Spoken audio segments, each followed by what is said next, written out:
WhatsApp guys, welcome to my another blog. Friends, দেখতেই পাচ্ছ আমরা দুই বোন মিলে রেডি হচ্ছি, বাজারে যাব, চাউল করতে যাব মূলত আজকে, কারণ সামনে ঈদ। তাই পিঠা বানাবো, পিঠা বানানোর জন্য আটা লাগবে, তাই চাউল নিয়ে বাজারে যাচ্ছি দুই বোন পিঠা বানাবো আটা নিয়ে এসে।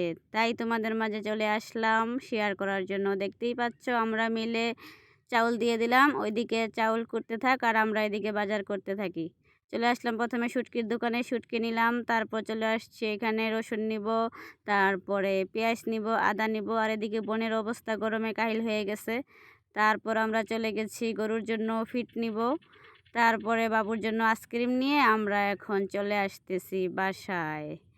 তো এখানে আমরা ঢাকা থেকে দিনাজপুর টু ঢাকা হানিফ গাড়ি, সেই গাড়িটা দেখতে পেলাম, অনেক ভালো লাগলো। এই গাড়ি দিয়ে কত আসা যাওয়া করছি, দেখে অনেক স্মৃতি মনে হয়ে গেছে। তারপর আমরা ওই যে চাউল করতে দিয়েছিলাম সেই আটাগুলা নিয়ে নিলাম। এখন চলে আসতেছি বাসায়। দেখতেই পাচ্ছ সন্ধ্যা হয়ে গেছে, মূলত রাত হয়ে যাচ্ছে, বেশি কিছু বাজার করব না আজকে, তাই চলে আসতেছি বাসায়।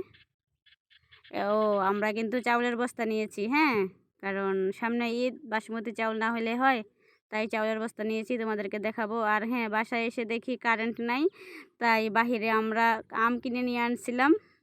আম কিন্তু বাহিরে আমরা সবাই খেয়ে নিছি, তো যেটুকু ছিল ওইটুকুই ভিডিও করলাম।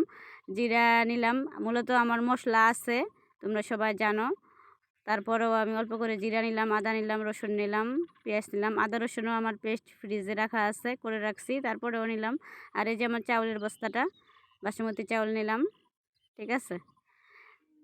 তো দেখতেই পাচ্ছ টুকিটাকি বাজার করলাম আজকে, বেশি কিছু করি নাই। আর মরিচ মূলত আমি ভেজে চিবাই চিবাই খাই, সেই জন্য মরিচও হালকা নিলাম। তো এই আজকের বাজার। তো ভালো থাকো, আল্লাহ হাফেজ।